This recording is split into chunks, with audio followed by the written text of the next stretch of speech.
டேய் வீட்ல இவ்வளவு இடம் இருக்குல்ல, அங்க போய் கார் ஓட்டலாம்ல. வீட்ல தான் அவ்வளவு இடம் இருக்குல்ல, நீங்க அங்க போய் நிக்கலாம்ல. நல்லா வருவடா. அனு, என்னங்க? யாரு வந்திருக்கான்னு பாரு. ஹாய் அக்கா. ஏய் தீப்தி, எப்படி இருக்க? நான் நல்லா இருக்கேன், நீ நல்லா இருக்கியா? நல்லா இருக்கேன். கல்யாணத்துக்கு வருவேன்னு பத்திரிக்கை வச்சா பையனுக்கு 3 வயசு ஆகுது, இப்ப வந்திருக்க நீ. சாரிக்கா. என்னங்க, என் சித்தி பொண்ணு தீப்தி பயங்கர வாளுன்னு சொல்லிருக்கல, இவதான். ஹாய்.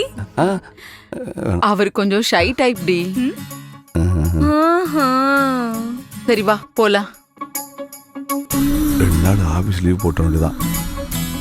வீட்டை விட்டு எங்கேயுமே போக கூடாது.